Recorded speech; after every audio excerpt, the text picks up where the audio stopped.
Hello दोस्तों, मैं रामवीर आपके अपने यूट्यूब चैनल कैरियर पॉइंट्स में आपका स्वागत करता हूं। तो हम क्वेश्चन की तरफ बढ़ते हैं 63। देखिएगा वीडियो के अंत तक बने रहिएगा। बहुत ही अच्छे क्वेश्चन हैं, ज़्यादातर एग्जाम में पूछे जाते हैं और हम उनको जो है दोनों तरीके से कराएंगे, बेसिक से भी और शॉर्ट ट्रिक से भी। ठीक है, तो मज़ा आने वाला, बिल्कुल एकदम जहर ट्रिक लाए हैं आपके लिए, तो बने रहिएगा वीडियो के अंत तक। क्या कह रहा है क्वेश्चन, देखिएगा। क्वेश्चन लगा दिया गया आपकी स्क्रीन पर।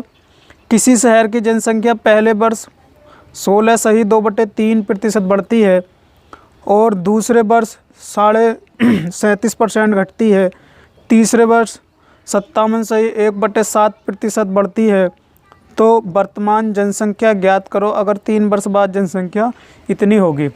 ठीक है, तो देखिएगा हम इसको दोनों तरीके से करेंगे। तो इसमें क्या दे रखा है, इसमें दे रखा है कि पहले जो है 16.2/3% क्या हो रहा है, बढ़ रही है जनसंख्या। तो 16.2/3% की फ्रैक्शन कितनी हो जाएगी, 1/6 बढ़ रही है। फिर क्या दे रखा है इसने, 37.5%। तो 37.5% की फ्रैक्शन क्या होती है, ये होती है 3/8। फिर दे रखा है 57.1/7%। 37.5% मतलब घट रही है, तो माइनस लगाएंगे। 57.1/7% बढ़ रही है, तो 57.7% बढ़ रही है, तो ये किसकी वैल्यू होती है, ये होती है 4/7 की, बढ़ रही है। अब आप ये देखिएगा, इसका मतलब ये होगा कि अगर कोई वैल्यू 6 है तो वो 1 बढ़ जाएगी। ठीक है, तो 6 है तो 1 बढ़ जाएगी, तो कितनी हो जाएगी, 7 हो जाएगी। फिर वो जो है घट रही है, यानी कि 8 से कितनी हो रही है, 3 घट जा रही है। तो 8 है तो 3 घट जा रही है, तो कितनी हो जा रही है, ये 5 हो जा रही है। इसी तरीके से ये 7 है, तो 7 में 4 की वृद्धि हो रही है। ठीक है, तो 7 4 कितना हो जा रहा है, ये 11। तो अब हम इसको सोल्व कर लेंगे। देखिएगा ये ऐसे कट जाते हैं, ऐसे अगर यहाँ हो गई है, यहाँ हो तो तिरछे कट जाते हैं। ठीक है, इस तरीके से ये कट जाते हैं अगर कट रहे हैं तो। अब ये हो गया 6 48 और ये हो गया 11 पंजे 55। ठीक है, तो देखिएगा ये जो है बढ़ने से पहले की है, यह घटने से पहले की जनसंख्या है, और ये जो है बाद की जनसंख्या है जो अब बच रही है ना। बढ़ने के बाद या घटने के बाद जो भी जनसंख्या आ रही है, ये वो वाली हो जाएगी और ये पहले वाली हो जाएगी। तो यहाँ पे 3 वर्ष बाद जनसंख्या कितनी हो रही है, 1,65,000 हो रही है, 1,65,000 हो रही है। ठीक है, तो ये देखिएगा इसकी वैल्यू कितनी है, 1,65,000।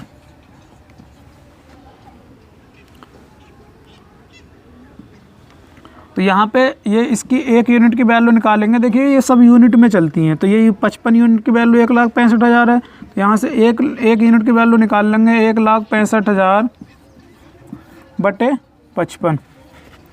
सही है, इसको काट लो, अगर कटेगा तो ये कट जाएगा। 11 से काट लो इसे, 11 पंजे 55।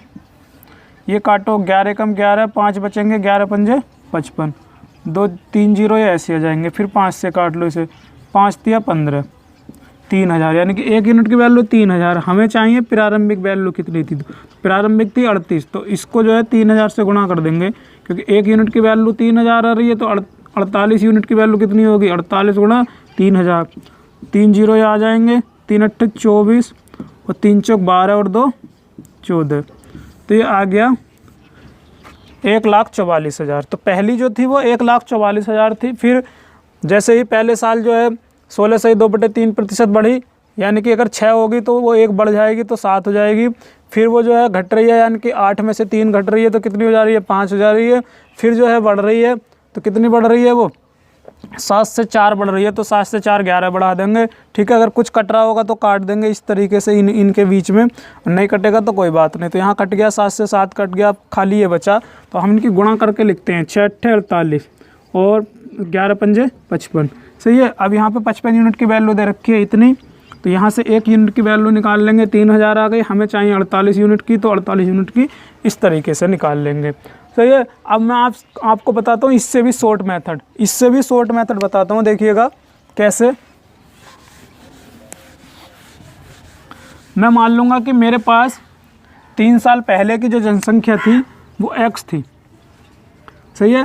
तो 3 साल पहले जैसे x रही होगी, फिर जैसे ही 1 साल घूम कर आया तो उसमें क्या हो गई, वृद्धि हो गई। कितने की वृद्धि हो गई, 1 की वृद्धि हो गई। तो वृद्धि होने के बाद कितनी हो गई, वो 7। तो वृद्धि होने के बाद वो कितनी हो गई जनसंख्या का, 7/6, ठीक है। 6 में 1 की वृद्धि हो गई, तो वो वृद्धि होने के बाद जनसंख्या का कितनी हो गई, 7/6। फिर अगले साल जैसे आए तो जो पिछले साल की 1 साल की थी तो दूसरे साल में पहुंच जाएंगे, दूसरे साल के अंत में। तो दूसरे साल के अंत में घट रही है वो, तो 8 से 3 हो जा रही है। तो कितनी बच रही है वो बच रही है 5, यानी कि 5/8 बच रही है, सही है। अब ये हो गई 2 साल की। अब जैसे ही हम तीसरे साल में पहुँचे फिर बढ़ गई, वो कितनी बढ़ गई, 11। तो ये जो है 2 सालों के बाद कितनी बढ़ गई, 11 बढ़ गई। तो ये हो गई 11/7 बढ़ के, सही है। तो अब ये जब बढ़ गई तो ये 3 साल बाद की आ गई। तो 3 साल बाद की आ गई, तो 3 साल बाद की जो है दे रखी है इसने, कितनी है, 1,65,000, ठीक है, 1,65,000। अब इसको आप सोल्व कर लो, 7 से 7 काट दो, और ये आप जो है 11 से काट दो इसको। 11 कम 11 और 11 पंजे 55, 3 जीरो आ जाएंगे। 5 से काट लो इसको, 5 तिया 15, सही है, 3 जीरो आ जाएंगे। अब ये हो गया 6 48। अब 48 की गुणा इधर हो जाएगी जाकर, तो ये हो जाएगा तुम्हारा इतना, ठीक है। बटे में खाली 48 बचेगा, ऊपर कुछ नहीं बचेगा। तो जब बटे की चीज़ जो होगी वो इधर जाएगा तो गुणा में चला जाएगा, ठीक है। तो ये देखिएगा एक लाइन में कर देंगे, यानी कि एक लाइन में क्वेश्चन को उड़ा दिया हमने। समझ में आ रहा हो, अगर वीडियो अच्छी लग रही हो, कंसेप्ट अच्छा लगा हो तो लाइक ठोक दीजिएगा, इतनी देर मत लगाइएगा, ठोक दो लाइक एकदम से। और वीडियो को ग्रुप में शेयर कर दो जल्दी से, और हमारे चैनल को सब्सक्राइब कर लो।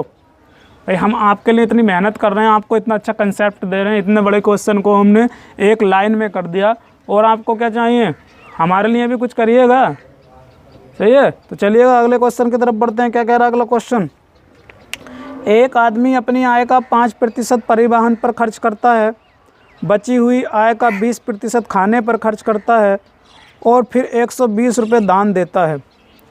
इन सबके बाद उसके पास 1400 रुपये बचते हैं, उसकी आय ज्ञात करो, ठीक है। तो देखिएगा करते हैं आराम से, कोई दिक्कत नहीं है।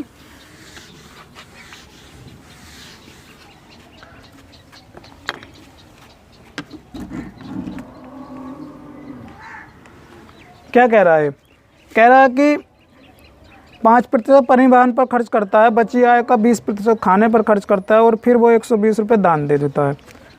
तो क्या कह रहा है क्वेश्चन में, कह रहा है कि 5% परिवहन पर खर्च करता है। तो 5% की फ्रैक्शन देखिएगा क्या होगी, 5% की फ्रैक्शन हो जाएगी 1/20, सही है। तो खर्च कर रहा है तो ये जो है जो भी इनकम रही होगी उसमें से खर्च माइनस हो जाएगा। फिर उसके बाद क्या कर रहा है, वो 20% खाने पर खर्च करता है। तो 20% खाने पर खर्च करता है, ठीक है। तो खर्च कर रहा है तो 20% की फ्रैक्शन 1/5, यानी कि माइनस हो जाएगी ये भी, क्योंकि खर्च हो रहा है यानी कि कम हो रही है, सही है। और फिर उसके बाद वो 120 रुपये दान दे देता है। तो देखिएगा अगर उसकी 20 आय रही होगी तो 20 में से 1 खर्च कर देता है, तो कितनी बच जाएगी, 19। फिर उसकी आय अगर 5 रही होगी तो वो उसमें से 5 में से 1 खर्च कर देगा, तो कितनी बचेगी उसकी आय, 4 बचेगी। और ये 4 से काट दो, 4 एकम 4 और 4 पंजे 20, ऐसे नहीं कटेंगे, ठीक है। कभी 5 से 5 को काट दो, ये तिरछे ही काट सकते हैं। तो ये हो गया 5 पंजे 25 और 19 कमा 19। अब देखिएगा ये बचने के बाद कितनी बच रही थी, ये बच रही थी 1400। कितनी बच रही थी आज, 1400 आय बच रही थी, ठीक है। लेकिन यहाँ पे उसने एक कंडीशन और दे रखी थी इन खर्चों में भी, वो जैसे ये यहाँ पे उस पर खर्च करा, फिर दूसरे पे खर्च करा उसने, ठीक है। और उसके बाद 120 रुपये दान में भी दिए। अब मैंने क्या करा, ये दान में इसने मैंने ये कर दिया कि ये दान में नहीं दिए। तो जब दान में नहीं दिए तो भैया ये जो 1400 बच रहे थे तो इसमें वृद्धि हो जाएगी नहीं हो जाएगी। भाई जब 120 रुपये दान में नहीं दोगे तो जो भी इनकम बचेगी उसमें वृद्धि होगी। तो वृद्धि हो जाएगी कितने की, 120 की, ठीक है। तो ये कितना हो जाएगा, ये हो जाएगा आपका 1520, ठीक है, 1520। तो 19 यूनिट की वैल्यू हो जाएगी आपके पास 1520। तो यहाँ से 1 यूनिट की वैल्यू निकालोगे आप तो ये हो गया, ये 19 8 152 और ये 80, यानी कि 1 यूनिट की वैल्यू कितनी हो गई, 80 हो गई। अब यहाँ पे हमें चाहिए 25 यूनिट की वैल्यू, ठीक है। तो 25 यूनिट की वैल्यू चाहिए। क्यों? क्योंकि वो प्रारंभिक आय पूछ रहा, तो उसकी पहले आय जो रही है वो कितनी रही है। ये देखिए, ये पहली वाली है और ये बाद की बचती है। तो पहली है 25 यूनिट, तो 25 को इसको 80 से गुणा करोगे तो 25 अट्ठे कितना आ जाएगा, 200। 200 आ गया और 1 0 ये तुम्हारे पास है ही। तो 2000 रुपये आय थी उसकी कुल। कितनी थी? 2000 रुपये आए। उम्मीद करता हूँ समझ में आया होगा। चलिएगा अभी हम इसका दूसरा तरीका कराते हैं, यानी कि जो एक लाइन में हो जाएगा। ठीक है, जो एक लाइन में हो जाएगा। तो मैं मान लूँगा कि इसकी जो आय रही होगी वो x रही होगी। अब उस x में यानी कि सबसे पहले वो 20 में से 1 खर्च कर रहा है, तो कितना बचेगा उसके पास? अब बचेगा उसके पास 19, तो 19/20 बचेगा। अब ये जो बचा इसमें से वो 20% और खर्च कर दे रहा है। ठीक है, तो कितना खर्च कर रहा है? 1 खर्च कर रहा है, तो कितना बचेगा उसके पास? 4/5 बचेगा। सही है। और इसमें से जो भी बचा, अब इसमें से 120 रुपये वो दान में दे रहा है, तो कुल मिलाकर अब उसके पास कितने रुपए रह जाते हैं? 1400 रुपये रह जाते हैं। उम्मीद करता हूँ समझ में आया होगा। ठीक है, अब मैं क्या करूँगा, इसको काट लो, 4 पंजे 20 और x बराबर ये 120 इधर लेकर जाओगे तो ये हो जाएगा 1520। सही है, 1520। और ये जो है 5 और 5 25, इसकी गुणा में आ जाएगा और नीचे बट्टे में क्या आ जाएगा? 19। तो क्योंकि ये गुणा की चीज़ देखिएगा, जो गुणा में है वो बट्टे में जाती है और जो भाग की चीज़ है वो ऊपर गुणा में जाती है। 19 अट्ठे 152। सही है, 8 दूनी 16 और 8 कम 8, 8 नम 72, 8 कम 8, 9 7 15। सही है। अब ये 25 अट्ठे हो गया 200, तो ये होगी 2000। तो उसकी आय कितनी हो गई? 2000। देखिएगा आराम से कर लेंगे, एक लाइन में क्वेश्चन हो जाएगा। ठीक है, तो आप इस मेथड से भी करिएगा, आसान पड़ेगा। पिछले वाले से करोगे तब भी आसान पड़ेगा, लेकिन उसमें थोड़ा सा कहीं ना कहीं हमारे नैनो सेकेंड मोर खर्च हो जाएंगे कंपैरिजन टू इट। ठीक है, तो चलिएगा अगले क्वेश्चन की तरफ बढ़ते हैं। क्या कह रहा अगला क्वेश्चन? एक ठेकेदार के पास किसी निश्चित लंबाई की तार है, 10% तार चोरी हो गई और बची हुई में से 70% बेच दी गई और 810 मीटर तार अभी भी बची हुई है। शुरुआत में तार की लंबाई कितनी थी? ठीक है, तो देखिएगा क्या बोला उसने कि 10% जो है चोरी हो गई, तो 10% चोरी हो गई, तो 10% की फ्रैक्शन कितनी बनेगी? ये बनेगी 1/10। चोरी हो गई तो यानी कि माइनस हो गई, है ना। फिर आगे कह रहा है बची हुई में से 70% बेच दी गई। अब बची हुई में से भी 70% क्या कर दी गई? बेच दी गई। तो 70% की फ्रैक्शन आ जाएगी 7/10, यानी कि 10 में से 7 बेच दी गई। फिर क्या कह रहा है आगे? और 810 मीटर तार अभी भी बची हुई है। अब कितनी तार बचती है? 810 मीटर। ठीक है, तो देखिएगा अगर 10 तार थी पहले, तो उसमें से 1 चोरी हो गई, तो 1 चोरी हो गई तो कितनी बची? 9 बची। अब बची में से वो 70% फिर से क्या कर देता? बेच देता। तो यानी कि अगर 10 होगी वो, तो 10 में से 7 बेच देगा, तो कितनी बचेगी उसके पास? 3 बचेगी। ठीक है, तो अब यहाँ पे 10/100 हो गया है और 9 कितना हो गया? 27। तो 27 यूनिट की वैल्यू दे रखी है इसने, इनकी बची हुई की वैल्यू दे रखी है कितनी? 8100। ठीक है, 810 सॉरी 810 दे रखी है। तो ये कितना हो गया है? 1 यूनिट की वैल्यू निकाल लेंगे यहाँ से, 810/27। तो 27 से इसे काटोगे तुम, तो ये 9 से काट लो पहले, 9 × 27 और 9 × 81। फिर काट लो इसे 3 × 9 30 बार, यानी कि 1 यूनिट की वैल्यू कितनी आ गई? 30। तो सीधे मैं इसको ऐसे लिख दूंगा कि 1 यूनिट की वैल्यू कितनी आ गई है, यानी कि ये इसका कितना है? 30 गुना है। 30 गुना है। हमें निकालनी है कि पहले कितना था वो, तो पहले था 100, तो 100 की वैल्यू निकालनी है, तो 100 की 30 से गुणा कर दोगे आप, तो कितना आ जाएगा? ये 3000। तो पहले कितनी थी वो? 3000 थी। ठीक है, इस तरीके से हम कर लेंगे। इसका दूसरा मेथड क्या है? वही x वाला, कि मैंने मान लिया ये x था। ठीक है, x था, उसमें से 10 में से 1 चोरी हो गया, तो कितना बचा? 9/10। फिर वो जो है बेच दिया गया, यानी कि 10 था तो 7 बेच दिया गया, तो कितना बचेगा? 3/10 बचेगा। अब बराबर कितना बचता है फिर ये? 810 के। ठीक है, अब ये कितना बचता है? 810 के। 9 से काट लो, 9 × 81, 3 से काट लो, 3 × 9। सही है। अब बटे में 10 है, तो 10 दाई हो गया 100, और 100 की गुणा इधर हो जाएगी जाके, तो कितना आ जाएगा? ये 3000। ठीक है, देखिएगा एक लाइन में क्वेश्चन को उड़ा देंगे आराम से, कोई दिक्कत नहीं है, समझ के रखिएगा। तो चलिएगा अगले क्वेश्चन की तरफ बढ़ते हैं। एक पुस्तकालय में 20% किताबें हिंदी में हैं, बची हुई में से 50% अंग्रेजी में है और बची हुई में से 30% फ्रेंच में है और बची हुई 6300 बुक दूसरी भाषाओं में है। पुस्तकालयों में कुल किताबों की संख्या ज्ञात कीजिए। ठीक है, तो आसान है, आराम से कर लेंगे, कोई दिक्कत नहीं है। क्या कह रहा है देखिए, कह रहा कि 20% किताबें जो है वो जो है हिंदी में है, तो हिंदी में है तो 20% की फ्रैक्शन कितनी हो जाएगी, 1/5। फिर कह रहा है बची हुई में से, तो देखिएगा माइनस हो जाएंगे इसमें से, क्योंकि जैसे अगर टोटल रही होंगी 5 तो 5 का 20% 1, यानी कि 1 क्या हो गई हिंदी। फिर उसमें से फिर वो कह रहा है कि 50% अंग्रेजी में है, तो 50% है अंग्रेजी में, तो 50% की फ्रैक्शन कितनी होती है, 1/2, यानी कि 2 में से 1 फिर जो है अंग्रेजी हो जाएंगी। फिर जो है वो कह रहा है 30% फ्रेंच में है, तो यहाँ पे 30% की फ्रैक्शन कितनी होती है, वो होती है 3/10। ठीक है, तो यानी कि 10 में से 3 फ्रेंच की हैं और फिर कितनी किताबें बच जाती हैं, 6300 किताबें जो कि दूसरी भाषाओं में हैं। ठीक है, तो देखिएगा दोनों मेथड से करेंगे। अगर ये 5 है तो 5 में से ये 1 कम हो जाएगा, तो कितनी बचेंगी, ये 4 बचेंगी। देखिएगा 5 थी टोटल, 5 में ऐसे मान के चलो 5 थी, उसमें से 1 हिंदी की होगी तो कितनी बची, 4 बची। फिर जो है 2 से 1 माइनस हो गई तो कितनी बचेगी, 1 बचेगी। ठीक है, फिर जो है 10 से 3 माइनस हो जाएगी, तो 10 में से 3 माइनस हो जाएगी तो कितनी हो जाएगी, ये 7। अब देखिएगा अगर कुछ कट रहा होगा तो काट लेंगे, 2 एकम 2, 2 दूनी 4, फिर 2 एकम 2 और 2 पंजे 10, तो ये हो गया 5 पंजे 25 और 7 एकम 7। ठीक है, तो ये बची हुई वाली हैं, तो अब कितनी बचती हैं, ये बचती हैं 6300। कितनी बचती हैं, 6300। तो देखिएगा कितना गुना है ये इसका, ये हो गया 7 9 63, यानी कि 900 गुना। तो ये 900 गुना हो गया, तो ये इसका 900 गुना हो जाएगा। तो कितना हो जाएगा ये 900 गुना होने के बाद, 25 8 200, 25 9 225।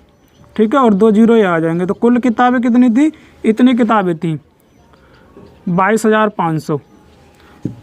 अब हम इसको दूसरे तरीके से करते हैं। जैसे मान लो मैंने मान ली कि टोटल किताबें मेरे पास x थी, उस x में से कुछ जो है हिंदी की थी, तो यानी कि 5 में 1 हिंदी की थी, तो बची कितनी, 4/5।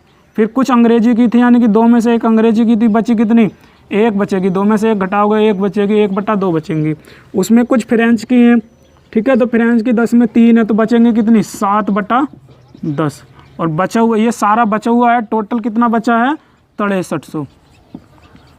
सही है, अब इसको सोल्व कर लो। 2 दूनी 4, 2 पंजे 10, 7 से काट लो इसे, 7 9 63। ठीक है, तो x की वैल्यू हो जाएगी 5 पंजे 25 और 25 9 225। ये देखिएगा 1 सेकंड में क्वेश्चन को उड़ा देंगे आराम से, कोई दिक्कत नहीं है। सही है, तो चलिएगा अगले क्वेश्चन की तरफ बढ़ते हैं। एक निर्माता ने अपने सामान का थोक विक्रेता को 25% लाभ पर बेचा। थोक विक्रेता ने उसे दुकानदार को 20% लाभ पर बेचा और दुकानदार ने उसे ग्राहक को 28% लाभ पर बेचा। अगर ग्राहक ने उसे 9600 रुपये में ख़रीदा हो तो निर्माता के लिए उसकी क्या कीमत थी। ठीक है, तो देखिएगा इन क्वेश्चनों को हम कैसे, कब, यानी कि कब इस मेथड से करेंगे, ये हमें थोड़ा सा ध्यान देना पड़ेगा। तो मैं आपको बता रहा हूँ ये कब करेंगे, ये तब करेंगे जब कहेगा कि इतने % कोई चीज़ थी, उसमें से इतने % खर्च कर दी, फिर शेष का फिर इतने खर्च कर दी, या शेष का फिर इतने खर्च कर दी। जब शेष की बात करेगा तो हम इस मेथड से कर सकते हैं। ठीक है, बढ़ रही है, घट रही है, बढ़ रही है, घट रही है, यानी कि जब भी वो शेष की बात करेगा तब हम इस मेथड से कर सकते हैं, कोई दिक्कत नहीं है। ठीक है, अब इसी तरीके से ये भी देखिएगा, जैसे ये कह रहा है कि 25% लाभ पर बेचता है एक थोक विक्रेता, तो 25% की फ्रैक्शन कितनी है, 1/4, यानी कि 4 की चीज़ को 1 के लाभ पे बेच रहा है। फिर ये जो भी बचेगा, ठीक है, मतलब जो भी हो जाएगा, ठीक, जो भी हो जाएगा फिर वो उसको फिर लाभ पे बेच दे रहा। तो देखिएगा इसी कंसेप्ट पे क्वेश्चन आ रहा है, तो इसी कंसेप्ट पे करेंगे ये भी। फिर 20% लाभ पे वो दूसरा दुकानदार बेच दे रहा, तो 20% की फ्रैक्शन कितनी होगी, 1/5। ठीक है, यानी कि 5 से 1 के लाभ पे बेच दे रहा है वो। और फिर उसको जो है 20% लाभ पर बेच देता है तीसरा व्यक्ति, फिर वो उसको 20% लाभ पे बेच देता है, यानी कि 20% की फ्रैक्शन कितनी रहेगी 1/5, तो 3 बार बेच रहा है वो। और फिर नहीं, तीसरी बार जो 28% लाभ पर बेच रहा, 28%, तो 28% की फ्रैक्शन कितनी हो जाएगी, ये हो जाएगी 7/25, ठीक है, 7/25।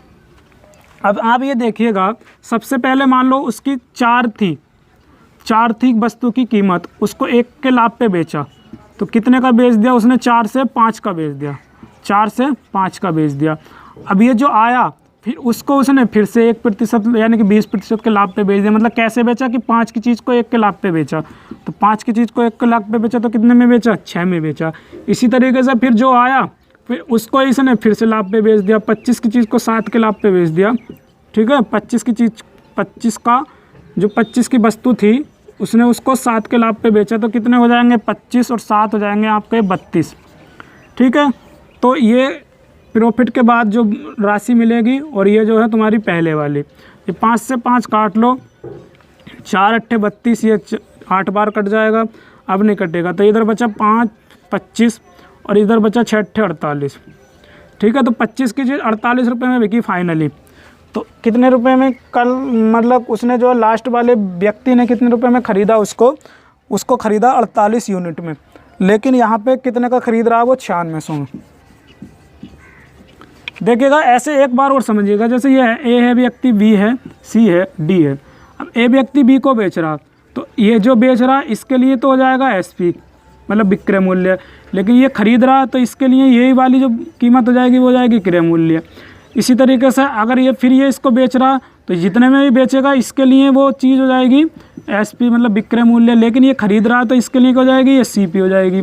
फिर ये इसको बेचेगा तो इसके लिए, इस सी के लिए जो बेच रहा है वो हो जाएगी एसपी, और लेकिन जितने रुपए में बेच रहा है इसके लिए क्या हो जाएगी वो सीपी, क्योंकि ये उतने रुपए में खरीद रहा, ठीक है।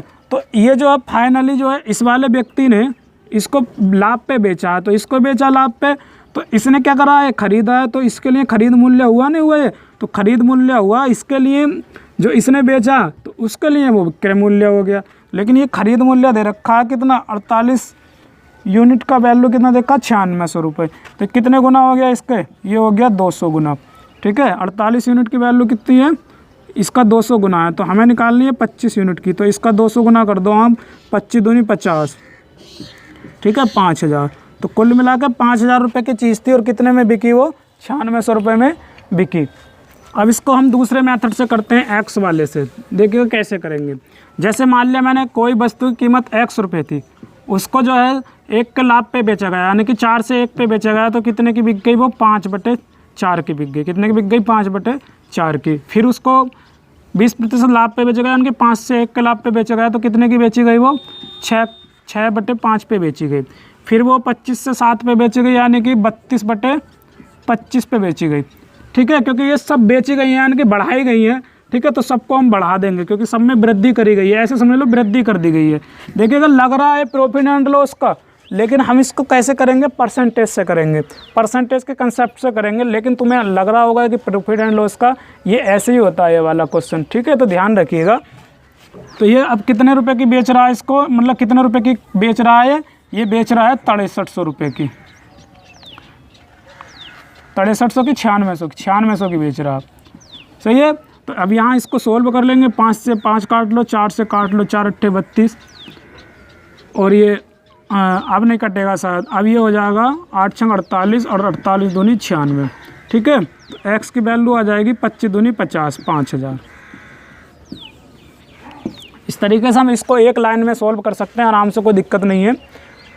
अब ये कंसेप्ट आपको ये मत समझना कि लाभ और हानि का है, तो इसका मतलब यही है कि जैसे कि एक व्यक्ति ने खरीदी और दूसरे को बेच दी, तो एक व्यक्ति ने खरीदी तो दूसरे को बेच दी, यानी कि वो चीज़ जितने में खरीदी होगी अब उस पर या तो हानि होगी या उसको मतलब लाभ हुआ होगा, तो कितना बचा, फिर उस व्यक्ति ने फिर उसको बेच दी। तो ये ऐसे समझ लो कि उसके पास इतना इनकम थी, उसने इतना खर्च कर दिया, अब जो बचा उसमें से फिर उसने खर्च कर दिया, फिर जो बचा उसमें से फिर खर्च कर दिया, या कुछ उसके पास कुछ रुपए थे, ठीक है, 1 साल बाद उसकी आय में वृद्धि हो गई, कितने प्रतिशत की, जितने प्रतिशत की वृद्धि हो गई, फिर जितनी भी बची, मतलब वृद्धि होने के बाद 1 साल बाद जितनी इकट्ठी हुई फिर उसमें से फिर कमी हो गई। तो उस तरीके से ये वाला क्वेश्चन भी उठाते हैं हम ठीक है। तो इसी कंसेप्ट पे काम करेगा, जब एक वस्तु की वृद्धि में दूसरे की यानी कि वृद्धि होती चली जाएगी या कमी होती चली जाएगी परसेंटेज, तब हम ये वाले कंसेप्ट अपनाएंगे। अगले क्वेश्चन की तरफ बढ़ते हैं। क्या कह रहा है अगला क्वेश्चन? ए अपनी आय का 50% घर की चीज़ों पर खर्च करता है और बची हुई आय में से 50% परिवहन पर और 25% मनोरंजन पर, 10% खेलों पर और इन सब के बाद 900 रुपये बचाता है। ए की मासिक आय ज्ञात करो। देखिएगा, सबसे पहले ए अपनी आय का 50% घर की चीज़ों पर खर्च करता है और बची हुई आय में से 50% परिवहन पर, 25% मनोरंजन पर और 10% खेलों पर, है ना। तो देखिएगा, मैं इसको कैसे करूँगा, मैं सबसे पहले एक्स वाले मेथड से करके दिखाता हूँ आपको। तो ये फाइनली पूछ रहा है इससे कि ए की मासिक आय क्या थी। तो मैंने मान लिया ए की जो मासिक आय थी वो कितनी थी, एक्स थी। अब उसमें 50% वो घर की चीज़ों पर खर्च कर रहा है। तो 50% अगर वो घर की चीज़ों पर खर्च कर रहा है, ठीक है, तो 50% की फ्रैक्शन कितनी होगी, 1/2, यानी कि 2 में से 1 खर्च कर रहा है। तो कितनी बचेगी, अगर एक्स आय होगी तो बचेगी 1/2 ही बचेगी। 2 में से 1 घटाओगे तो 1 बचेगी, तो 1 बच गई। अब बचने, अब इस बचने वाली में से भी वो क्या करता है, 50% परिवहन पर खर्च करता है, ठीक है, और 25% वो खर्च करता है मनोरंजन पर और 10% करता है खेलों पर खर्च। तो कुल मिलाकर कितने प्रतिशत खर्च कर रहा है टोटल, वो 85%। बची हुई आय का 85% खर्च कर दे रहा है, लेकिन थोड़ी थोड़ी कर रहा है। 10% जो है वो किसी और खेल पे कर रहा है, 25% वो कहीं और कर रहा है, 50% और कर रहा है। तो ये शेष की बात नहीं कर रहा, कि शेष की बात नहीं कर रहा, ध्यान रखना, ये कंसेप्ट समझ के रखना। वो शेष को नहीं बोल रहा, मतलब रिमेनिंग को नहीं बोल रहा, वो बोल रहा है का की बात कर रहा है, इतने प्रतिशत, ठीक है, यानी कि आय का इतने प्रतिशत, आय का इतने प्रतिशत, आय का इतने प्रतिशत, ठीक है। तो इस तरीके से हम ये करके रखेंगे। ध्यान रखना, का में और शेष में अंतर होगा। जब का बोलेगा तो हम इकट्ठी आय जोड़ेंगे उनकी, और जब शेष बोलेगा तो अलग अलग करते चले जाएंगे। तो अब आप खुद ही देखिएगा, जो भी उसकी 50% आय थी, उस आय का 50% वो कहीं और खर्च कर रहा, उसी आय का 25% कहीं और खर्च कर रहा, उसी आय का वो 10%। तो कुल मिला के उस आय का टोटल कितना प्रतिशत खर्च कर रहा है, वो 85% खर्च कर रहा है। तो 85% खर्च कर रहा है ना, तो 85% देखिएगा, यहाँ पे 85% खर्च कर रहा है। तो 85% की फ्रैक्शन कितनी हो गई आपके पास, ये हो गई 17/20, यानी कि 17/20, ठीक है। तो 17/20 बच जा रही है तुम्हारे पास। तो कितनी बच जा रही है, 20 में 17 खर्च हो रही है, तो 3/20 बचेगी। तो 3/20 बचेगी, तो कितनी बच जा रही है, ये बच जा रही है 900 रुपये। टोटल कितनी बच जा रही है, 900 रुपये बच जा रही है। तो अब यहाँ से एक्स की वैल्यू हम जब सोल्व करेंगे, 3 से इसका काट लो, 3 तिया 9, 300 और 20 दूनी 40, 4 तिया 12, 120 ये हो गया, 1 0 ये हो गया और 3 0 2 0 ये हो गए। इतनी आय उसकी हो जाएगी, यानी कि कितनी है ये, 1,20,000। 1,20,000 नहीं, कुछ जीरो गड़बड़ आ रहा क्या, 1 0 कम आएगा। देखिए यहाँ 20 दूनी कितना हो गया, 40, और 40 की गुणा जब 30 से होगी, तो ये 3 0 तो ये आ जाएंगे और ये हो जाएगा 4 तिया 12, तो ये 12,000 आ जाएगा। कितना आ जाएगा, 12,000 आए। अब मैं इसको दूसरे मेथड से भी कर सकता हूँ। दूसरे मेथड से कैसे कर सकता हूँ, देखिएगा, जैसे ये थी मेरे पास, मैंने मान ली कि उसकी जो टोटल इनकम थी वो 100 यूनिट थी। कितनी थी, 100 यूनिट। अब इसमें से वो 50% जो है परिवहन पर खर्च कर रहा है, ठीक है, परिवहन पर खर्च कर रहा है 50%, वो नहीं, घर के खर्चों पर खर्च कर रहा है। और जो शेष बचा 50%, ठीक है। तो जब 50% खर्च करेगा, देखिएगा यहाँ पे, तो कितना खर्च कर देगा, ये 50। अब कितना बचा शेष, 50 यूनिट बचा, यानी कि 50 यूनिट वो यहाँ खर्च कर दे रहा है, और जो कितना बचा 50। अब ये जो बचा, इसमें से वो क्या करता है, ये करता 50% तो परिवहन पर खर्च कर रहा है, और 25% वो कहीं और खर्च कर रहा है मनोरंजन पर, और 10% वो क्या कर रहा है, खेलों पर खर्च कर रहा है, ठीक है। तो कुल मिलाकर वो कितना खर्च कर दे रहा है, वो खर्च कर दे रहा है ये 85%। तो कितना बचता है, उसके पास बचता है 15%, ठीक है। और 15% किसका बचता है, 50 यूनिट का, यानी कि 50 यूनिट में का 15% बचता है। तो 50 यूनिट का 15% जब निकालोगे आप, ये यूनिट लिख के रखना, तो ये कितने के बराबर आनी चाहिए, ये आनी चाहिए 900 रुपये के बराबर, क्योंकि कुल उसके पास अब 900 रुपये तो बचते हैं। भाई 50 तो उसने यहाँ खर्च कर दिए, जो 50 यूनिट थे उसमें से भी 85% ये खर्च कर दिया, खाली 15% बचा था। 50 यूनिट का 15% निकाल लेंगे हम, तो ये आ गया 900। सही है। अब इसको आप सोल्व करोगे तो ये आ जाएगा आपके पास 50 यूनिट बटे 15, यानी कि 50 यूनिट गुणा 15 बटे 100, ठीक है, और बराबर 900। अब इसको सोल्व करो, 1 0 से 0 काट दो, 5 से 2 बार काट दो, 5 दूनी 10, और 15 से काट दो, 15 छक्का 90। तो यहाँ पे 1 यूनिट की वैल्यू आ जाएगी, 2 इधर गुणा में चला जाएगा, 2 छंग 12, 120। 1 यूनिट की वैल्यू कितनी आ गई? 120। आपको चाहिए 100 यूनिट की वैल्यू, क्योंकि आपको टोटल चाहिए, तो 120 से इसको गुणा कर दो, कितना आ गई है? 12,000। सही है। तो जिसको एक्स से एलर्जी है वो ऐसे 100 मान के भी कर सकते हैं क्वेश्चन, कोई दिक्कत नहीं है। देखिएगा, आपको मैं दोनों तरीके बता रहा हूँ, आपको जो अच्छा लग रहा है आप वो कर लीजिएगा। मैं ये नहीं कह रहा कि आप एक्स से करो, मैं ये नहीं कह रहा कि आप ऐसे करो, आपको जो समय बचाए आप उस मेथड को पकड़ लीजिएगा। समझा मैंने आपको दोनों दिए, मेरा काम है सिर्फ और सिर्फ समझाने का। आप कौन सा पकड़ोगे वो आपके ऊपर, आप कोई से भी मेथड की प्रैक्टिस करिएगा, प्रैक्टिस से सब ईजी हो जाएंगे। सही है। तो चलिएगा हम अगले क्वेश्चन की तरफ बढ़ते हैं। क्या कह रहा है अगला क्वेश्चन? एक आदमी अपनी आय का 20% मनोरंजन पर, 15% बच्चे की शिक्षा पर खर्च करता है। बची हुई आय का 40% मनोरंजन और परिवहन पर, 30% मेडिकल पर खर्च करता है। इन सब के बाद उसके पास 8,775 रुपये बच जाते हैं। उसकी मासिक आय ज्ञात करो।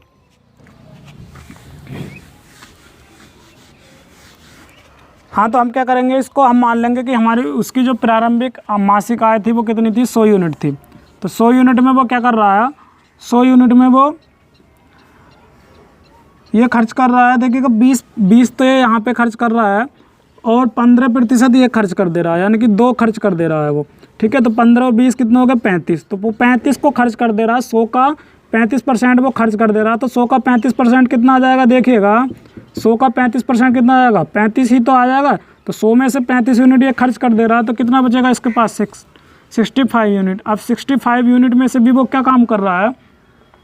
वो कर रहा है कि 40% तो वो जो है परिवहन और मनोरंजन पर खर्च कर रहा है, और 30% जो है मेडिकल पे खर्च कर रहा है। तो अब कितना बचेगा उसके पास? 40 और 3 70, 70 तो ये खर्च कर दिया उसने, बचा 30%। ठीक है। तो 30% बचा, लेकिन किसका बचा? ये 65 का। तो 65 यूनिट का जो 30% है वो बची हुई आय आ जाएगी। तो बची हुई आय है कितनी? ये है 875। ठीक है, 8,775 रुपये। इसको काट लो, 0 से 0 काट लो, और ये काट लो आप, 5 से 5 दूनी 10, और ये 13 बार कट जाएगा। सही है। अब 13 से काट लो, 13 छंग 78, कितना बचा? 9 बचा, 97 हो गया, 13 7 91 होता है, 6 बचा, 13 पंजे 65। फिर 3 से काट लो इसको, 3 दूनी 6, 3 दूनी 6 और 3 पंजे 15। तो यहाँ पे 1 यूनिट की वैल्यू आ जाएगी, इधर बटे में है 2 तो इधर चला जाएगा गुणा में, 2 पंजे 10, 2 दूनी 4 और 1 5 और 2 दूनी 4, 450। 1 यूनिट की वैल्यू 450 आ गई। आपको चाहिए 100 यूनिट की वैल्यू, तो 450 से गुणा कर दो तो आ जाएगा 450। ठीक है। तो 45,000 आ जाएगा। तो उसकी जो मासिक आय थी कितनी थी? 45,000 थी। अब मैं इसको एक्स वाले मेथड से करके दिखाता हूँ आपको कितना कम पड़ेगा और कितना आसान पड़ेगा। देखिएगा, सबसे पहले जैसे वो मैंने मान लिया कि उसकी जो मासिक आय थी एक्स थी। अब उसमें वो क्या कर रहा है? सबसे पहले वो 20% खर्च कर रहा है और फिर 15% खर्च कर रहा है। तो कितना खर्च कर दे रहा है वो? यहाँ खर्च कर दे रहा है वो 35%। तो कितना बचता है उसके पास? ये बचता है, देखिए, या तो आप ऐसे निकाल लो कि 35% की फ्रैक्शन कितनी हो गई? ये हो गई 5 7 35 और 5 दूनी 10, यानी कि 7/20। तो 20 में से 7 खर्च कर दे रहा है, तो कितना बचता है उसके पास? बचता है 13/20 बचता है। अब इस बचे हुए में से वो क्या काम करता है? 40% मनोरंजन पर खर्च कर देता है और 30% वो कहीं और खर्च कर देता है। तो कुल मिला के 70% खर्च कर देता है। तो 70% की फ्रैक्शन कितनी आ गई? 7/10, यानी कि 10 में से 7 खर्च कर दे रहा है। तो कितना बचता है उसके पास? ये बचता है 3/10। और कितना बचता है ये टोटल? ये बचता है 8,775, इतना बचता है। अब इसको सोल्व कर लो आप, 13 से काट लो इसको। ठीक है। तो 13 से काटोगे तो ये काटा था अभी हमने 625, 13 7 91, ये कटा था, इतने बार कटा था ये, ठीक है। फिर 3 से इसको काट लो तो ये कटा था 225 बार, 3 दूनी 6, 3 दूनी 3, 5 15। अब x की वैल्यू आ गई आपके पास, ये हो जाएगा 200, 200 गुणा इधर करोगे तो ये आ जाएगा आपके पास, 2 जीरो तो आ जाएंगे, 2 पंजे 10 ये आ जाएगा, 2 दूनी 4 और 1 5 ये आ जाएगा, और 2 दूनी 4 ही आ जाएगा, ठीक है। तो 45,000 आ जाएगा। तो देखिएगा एक लाइन में x से, तो एक लाइन में हो जाएगा, तो आप x से करिएगा, ज़्यादा चक्कर में मत पड़िएगा क्वेश्चन के, ठीक है। तो आज के लिए इतना ही रखते हैं। देखिए बाकी मिलते हैं अपने नेक्स्ट वीडियो में। आपको वीडियो कैसी लगी कमेंट करके ज़रूर बताइएगा, और अगर वीडियो अच्छी लगी है तो लाइक ज़रूर करिएगा, और वीडियो को ज़्यादा से ज़्यादा ग्रुप में फैला दो। देखिएगा सबका फ़ायदा करो, खाली अपना मत सोचो, है ना। बहुत सारे हमारे स्टूडेंट ऐसे होते हैं जो तरसते हैं कि हमें कोई अच्छा मेथड मिले, अच्छा पढ़ाने वाला मिले, उस तरीके से हम कर सकते हैं। तो आप जो खाली अपना फ़ायदा मत सोचिएगा, सबका फ़ायदा सोचो। आप जो वीडियो को ग्रुप में ज़्यादा से ज़्यादा शेयर कर दो, ताकि ये चीज़ जो सब तक पहुंच सके। और अगर हमारे चैनल को अभी तक सब्सक्राइब नहीं किया तो सब्सक्राइब कर लीजिएगा। धन्यवाद दोस्तों, मिलते हैं अपने नेक्स्ट वीडियो में नेक्स्ट क्वेश्चनों के साथ।